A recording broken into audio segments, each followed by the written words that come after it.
शंकर जी का परम भक्त है रावण,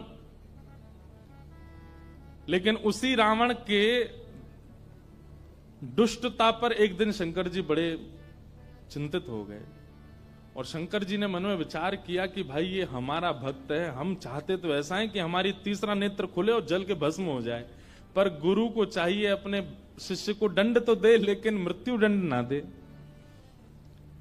लेकिन ये काम ऐसे कर रहा है और ये आगे भी ऐसे कार्य करेगा कि इसको मृत्यु दंड ही मिलना चाहिए और मेरे द्वारा ही मिलना चाहिए, क्योंकि मेरे इष्ट राम को ही परेशान करेगा। तो क्या करें? तो शंकर जी का संकल्प हुआ कि इसके वध में कारण मैं बनूं। तब शंकर जी के मन में आया कि हम 11वें रुद्र श्री हनुमान के रूप में जाएंगे और हम ही कारणभूत बनेंगे इसके वध का, और एक पंथ दो काज होंगे, रावण का वध भी हो जाएगा और मेरे इष्ट श्री राम जी की मैं भक्ति भी करूंगा, सेवा भी करूंगा, उनसे प्रेम भी करूंगा। अभी तो मैं शिव स्वरूप में हूं, मुझे ईश्वर तत्व माना जाता है और मैं ईश्वर तत्व हूं भी। इस कारण से कई बार ऐसा होता है बंधुओं कि अगर शिव जी को राम जी का भक्त बता दो, शैव बड़े नाराज हो जाते हैं, हमारे शंकर जी बड़े हैं, आप उनको राम भक्त क्यों कह रहे हो। कई बार शंकर जी को कृष्ण भक्त बता दो तो शैव लोगों को बड़ी क्रोध आता है, बोले हमारे महादेव कोई कृष्ण के भक्त हैं। लेकिन वास्तवता यही है भैया, आप मानो चाहे मत मानो। आप मंदिर में जाकर के ओम नमः शिवाय कहते हैं महादेव के आगे, उनको प्रसन्नता होती होगी, लेकिन आप मंदिर में जाकर के राम राम राम राम कहते हैं तो महादेव अत्यंत प्रसन्न हो जाते हैं।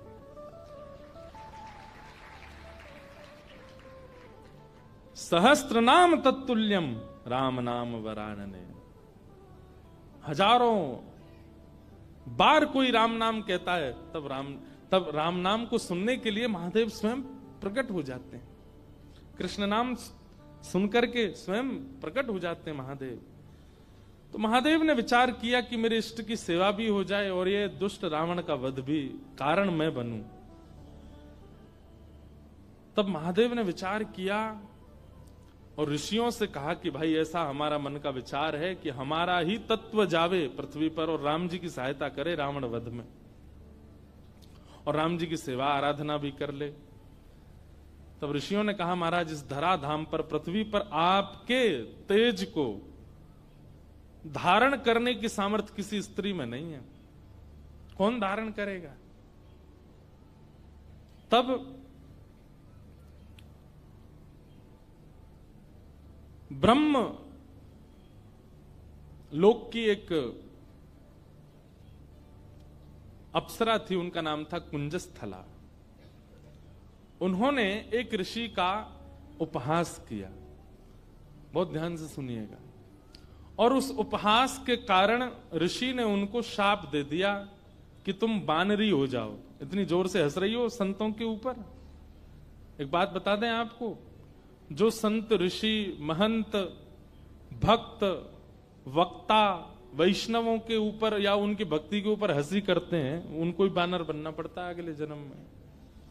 इसलिए कभी किसी भक्त की हंसी मत करना। कुंजस्थला को शाप दे दिया, बोले जाओ तुम बानरी बन जाओ। लेकिन क्रोधापि देवेन वरेण तुल्यम, बड़े लोगों का क्रोध वरदान के समान होता है। वो क्रोध में श्राप तो होता है पर उसमें वरदान भी होता है। कुंजस्थला अंजनी मैया के रूप में पृथ्वी पर प्रकट हुई और आपका विवाह बानर राज केसरी जी के साथ में हुआ। पर केसरी जी को भी शाप लगा हुआ था, ऋषियों ने श्राप दे रखा था कि आपकी कोई संतान नहीं होगी। कैसे संभव हो। और तभी महादेव ने मन बनाया कि भाई हमारा अंश स्वरूप पृथ्वी पर आवे। तो महादेव की नित्य आराधना करती थी अंजनी मैया। ऋषियों ने अंजनी मैया को चुना, बोले यही हैं जो महादेव के तेज को, महादेव के बल को, महादेव के जो आत्म तत्व है उसको भीतर स्वीकार कर सके। इनका तप अद्भुत है। और क्यों ना हो, विवाह के उपरांत भी ब्रह्मचारिणी थी अंजनी मैया। बहुत ध्यान से सुनिएगा। एक दिन पर्वत पर बैठ करके अंजनी मैया महादेव की उपासना कर रही थी, तभी उनको स्पर्श का अनुभव हुआ। तुरंत अंजनी मैया ने नेत्र खोल करके कहा, मैं शाप दे दूंगी, कौन है, मेरा स्पर्श करने की हिम्मत किसने की? तभी पवन देव प्रकट हो गए और पवन देव ने कहा कि मां मुझे क्षमा करें, पर मेरा स्पर्श का अधिकार सबको है, मैं सबको स्पर्श कर सकता हूं, मेरा स्पर्श अपवित्र नहीं होता। इस पृथ्वी पर चींटी से लेकर के हाथी तक कोई भी नहीं है जो मेरे स्पर्श से वंचित रहता हो, इसलिए आप बिल्कुल मुझे शापित मत कीजिए, मेरा स्पर्श करने का अधिकार तो सबको है। अंजनी मैया बोली, तो फिर मेरा विशेष स्पर्श क्यों किया आपने? तब उन्होंने पूरी बात बताई। बोले कि मां, महादेव की इच्छा है कि उनका तत्व प्रकट हो। मोहिनी रूप को देख करके महादेव इतने प्रसन्न हो गए कि प्रेमाश्रु के साथ उनका समस्त बल पृथ्वी पर झरने लगा, जिसके रूप में पृथ्वी पर विविध रत्न प्रकट हो गए, हीरे, सोने, चांदी, ये सब महादेव के प्रेमाश्रु से प्रकट हुए हैं। और उन्हीं प्रेमाश्रुओं को कई ऋषियों ने अपने अपने प्रेम पुटों में धारण किया। उन्हीं में से एक बिंदु मुझे प्राप्त हुआ और मुझे ऋषियों की आज्ञा हुई कि मैं आपके अंदर उसको व्यवस्थित कर दूं, ताकि महादेव का जो 11वां रुद्र स्वरूप है वो आपसे प्रकट हो। इसलिए मैंने आपके स्पर्श करके आपके करण पुट से महादेव का वह योग बल आपके भीतर व्यवस्थित किया है। अब आप जल्दी ही एक दिव्य भक्त, दिव्य बलवंत और दिव्य श्रेष्ठ बालक को जन्म देंगे। कितने पिताजी हनुमान जी के? पवन पुत्र, शंकर सुवन और केसरी नंदन। पवन देव के वे पुत्र हैं। हनुमान जी के शंकर, अब यहां पर ऋषियों का, संतों का शंकर स्वयं केसरी नंदन, शंकर स्वयं ही आए हैं और शंकर सुवन यानी कि उनके पुत्र हैं। किसी का भाव ऐसा भी है कि भाई स्वयं शंकर जी के पुत्र कैसे हो सकते हैं, स्वयं शंकर जी आए तो इसलिए शंकर स्वयं केसरी नंदन। अब जो भी बात हो, इसका विवाद तो बड़े लोग ही करते रहे, हम तो बालक हैं, हम तो जैसा मिले गाते रहेंगे, आनंद करें सब। 3 पिताजी हैं।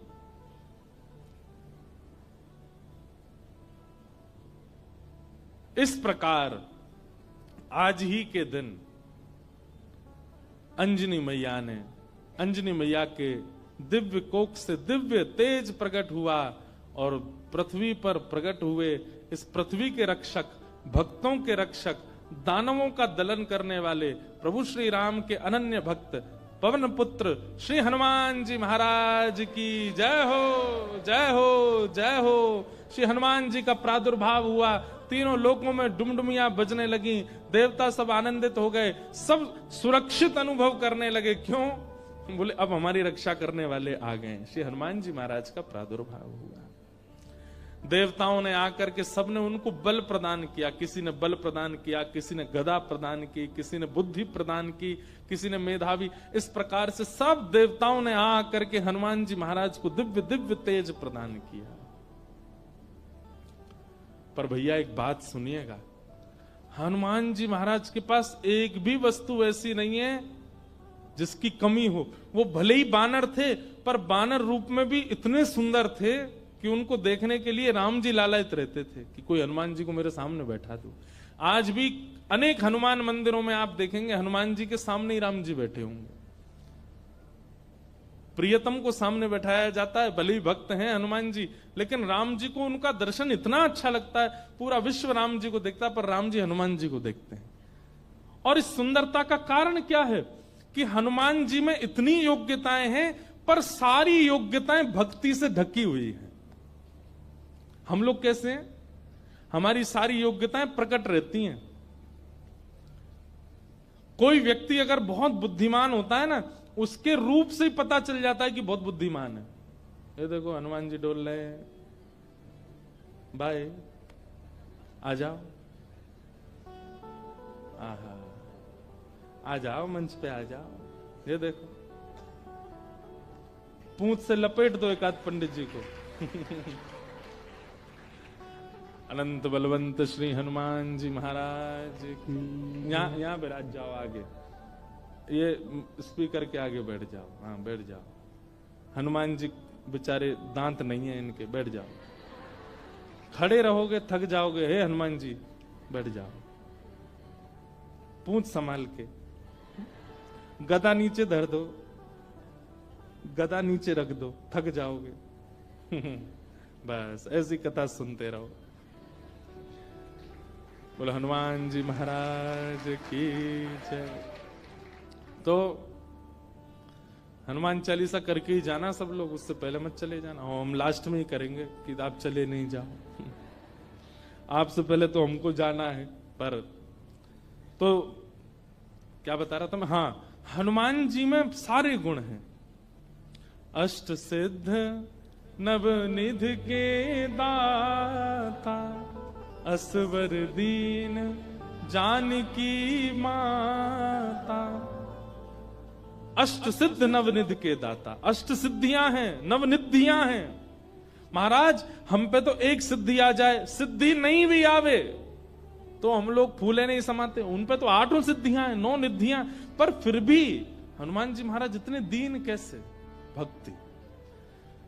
किसी का ज्ञान प्रधान होता है, किसी का स्वरूप प्रधान होता है, किसी की योग्यताएं प्रधान होती है, पर हनुमान जी महाराज ने सबको गौड़ करके अपने भक्ति को प्रधान रखा है।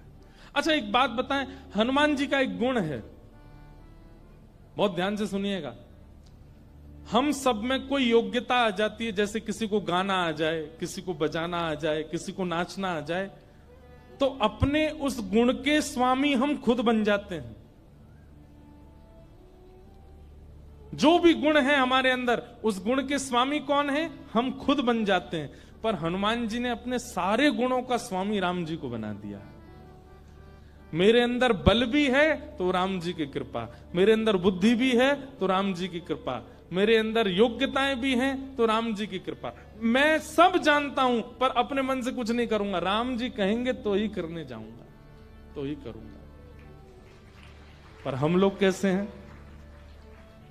सारे गुणों को, सारी श्रेष्ठताओं को अपने ऊपर ले लेते हैं, इसलिए हम लोगों का उससे कल्याण नहीं होता है। उससे कहीं ना कहीं हमारा मन विक्षिप्त रहता है। एक लीला सुना करके फिर हनुमान चालीसा गाते हैं। ठाकुर जी भी आ गए। जैसे किसी की विदाई होती है तो कोई बहुत रोता है ना, तो उसको अंदर कमरे में ले जाके समझाते हैं। ऐसे बेचारे के समझा बुझा के लाए, बोले फिर आएंगे कोल्हापुर में, फिर भक्त चरित्र होगा, आप चल दो, ऐसे मत करो।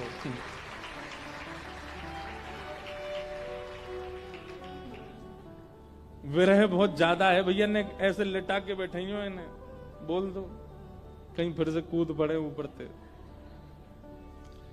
तो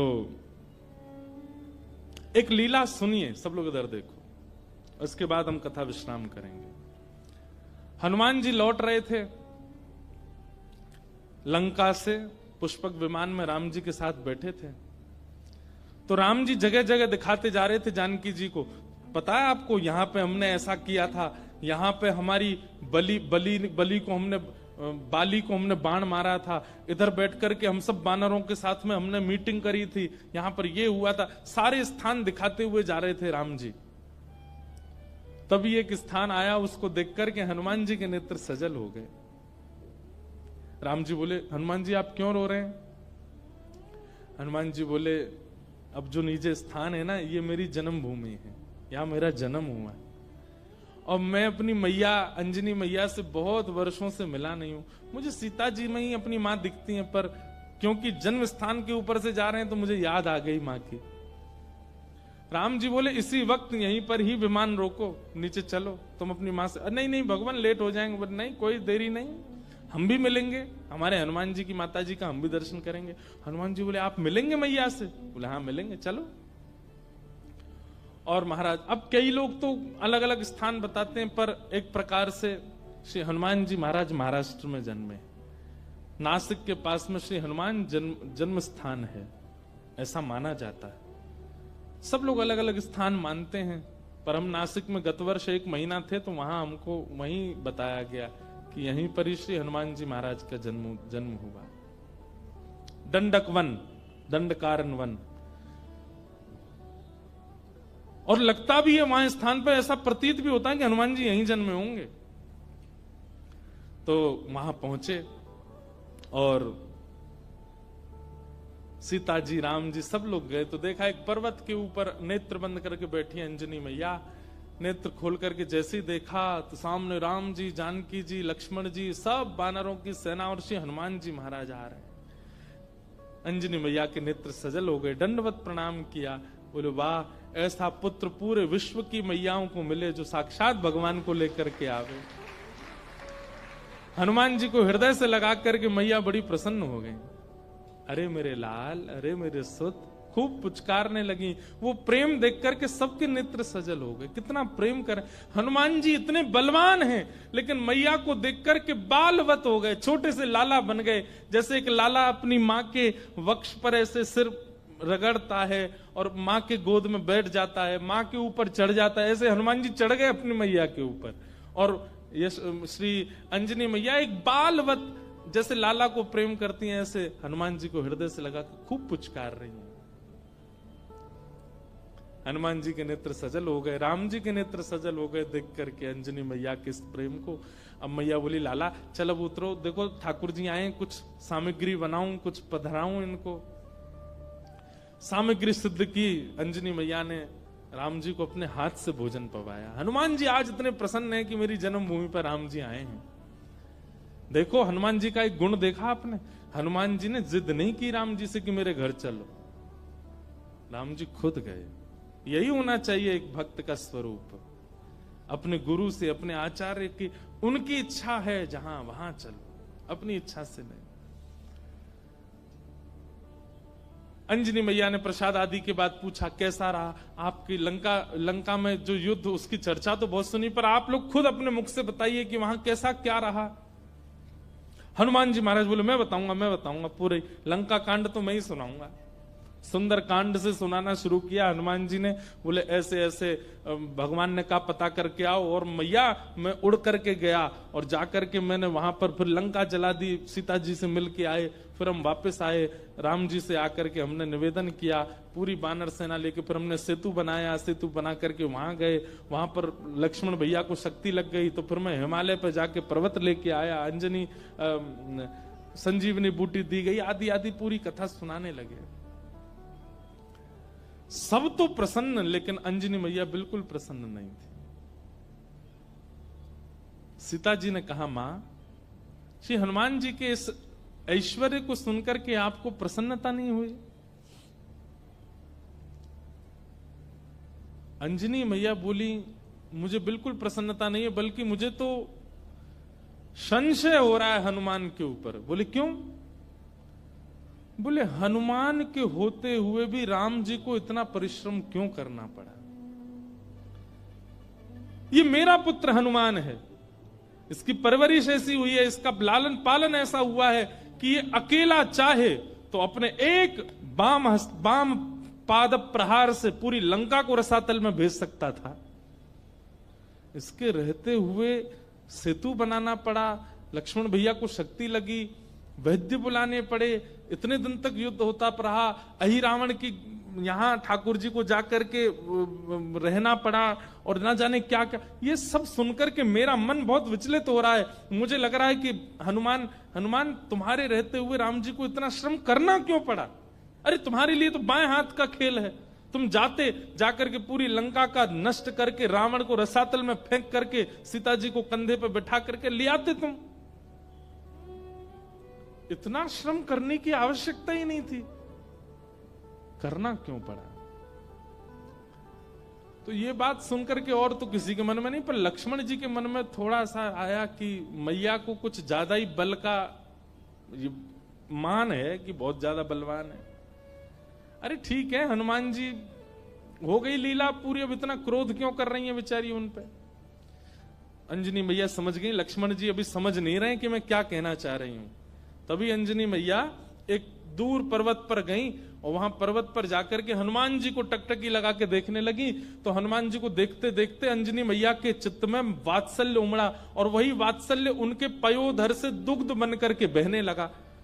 एक बूंद दुग्ध की पयोधर से निकल करके जैसे ही उस पर्वत खंड पर गिरी, पर्वत बीच से विदीर्ण हो गया, ज्वालामुखी प्रकट हो गई, काले काले बादल आकाश में छा गए, पृथ्वी डामाडोल हो गई। लक्ष्मण लाल जी बोले ये क्या था? अंजनी मैया बोली ये अंजनी के पयोधर के दुग्ध के एक बिंदु का ये असर है। जिस बिंदु को पृथ्वी और ये पर्वत नहीं सहन कर पाते, उस बिंदु, उस दुग्ध में पला बड़ा है हनुमान। उसको अपने गर्भ में धारण किया हनुमान ने। अंजनी के दूध को गर्भ में धारण करने की सामर्थ्य किसी की नहीं है। जीवन पर्यंत विवाहिता होते हुए भी, बालक होते हुए भी ब्रह्मचारिणी है अंजनी मैया। उनके दुग्ध को पिया है हनुमान ने, और उसके रहते हुए, इतना बलवंत होते हुए भी ये सब करना पड़ा। तब अंत में राम जी उठे, बोले मैया आप हनुमान जी के बल पर किसी को संशय नहीं है, किसी को शक नहीं है, पर हनुमान जी में एक गुण है क्या कि वे अपने बल को अपना नहीं मानते, वो मेरा मानते।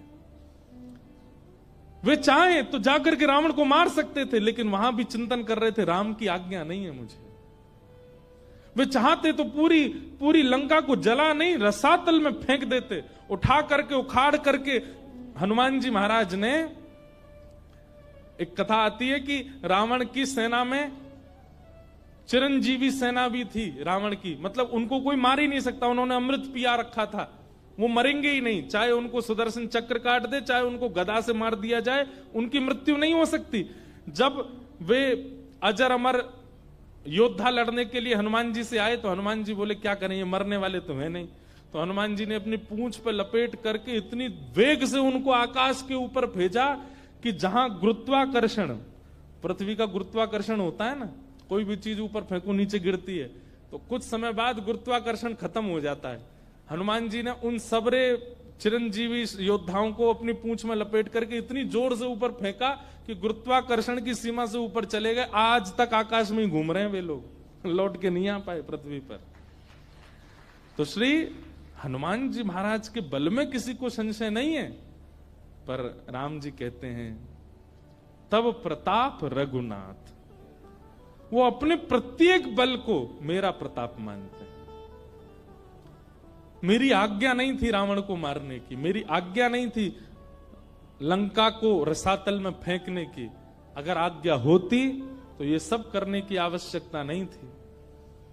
अकेला हनुमान जाकर के सब क्रिया कर सकता था, लेकिन आप सौभाग्यशाली हैं मैया, आपका लाला इतना बलवंत, इतना बुद्धिवंत, इतना योग्य होते हुए भी मेरे अधीन रहता है, अपने योग्यता को नहीं मानता।